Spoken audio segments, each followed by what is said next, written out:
working on? This is actually just me putting together my studio, or not my studio box, my gig box.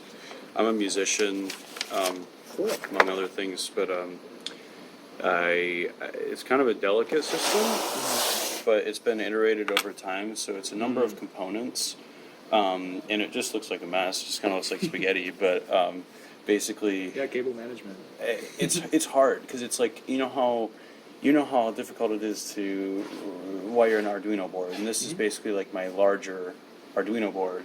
And so Six Signal path matters. It has to be intuitive because otherwise, it's almost like I'm my own pit crew. By the time I go up on stage, it better take me less than 5 minutes to get set up, and in fact, it does. But it takes prep, and I can prepare, and there's ways to shift your work, and I think if you're any kind of like working any kind of skilled or even like academic sphere, you realize it's like, okay, there are ways to apply effort in a number of different ways, in a different circumstances, and sometimes it's removed from the immediate situation, and sometimes it's like gathering data, sometimes. But what I notice is like, okay, sometimes the way that we do problems or the way that we do things implies exactly what it's going to look like. So some people will do this, but they won't put it in a box, and they won't put it in an iterative form, and they won't do anything where they do the same thing every time. For me, if I've already done the work once, I've solved it, and I know that's like an ingrained habit from being an engineer. But here, it's a physical manifestation of a solution, right? So, and we know that the physical world needs maintenance. So, part of my maintenance is just to check the wires and to like coil them back up after shows and stuff. Because what happens is like there's one side of each of these cables, pretty much, that leaves. So it's like, you remember when you did your like diagrams from like your draw a control volume, draw a control box, or control surface, etc. That's what I do. My box is my control surface, and this is actually internal.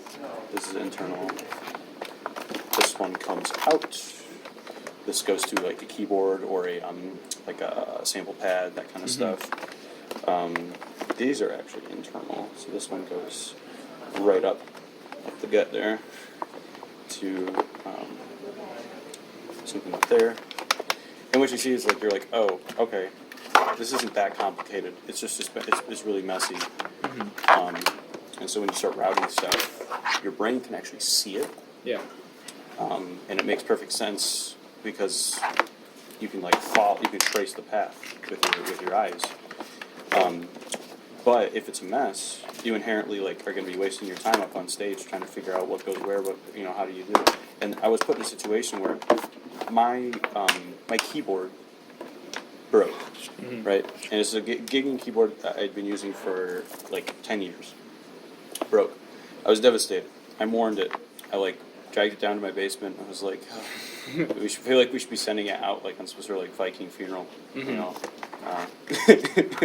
But either way, then pretty soon I was like, oh, I gotta get some, I need to get used to a new system. And at the time I was broke. What was available to me, I was really trying to think forward. And so I went to, instead of having a standalone keyboard, I just got a very basic keyboard. And I actually had switched from, I'm very, very preference, based when it comes to musicianship and stuff. 'Cause as a keyboardist, it's really hard to make a switch from weighted keys to non-weighted keys. If you're familiar at all, and makes sense. And so I actually decided, mainly because my back was just killing me from gigging and stuff, I was like, I'm just gonna buy this 5-pound non-weighted, or semi-weighted, spring-weighted. So it's artificial. There's no mass, which it just changes the character of them in such a way. But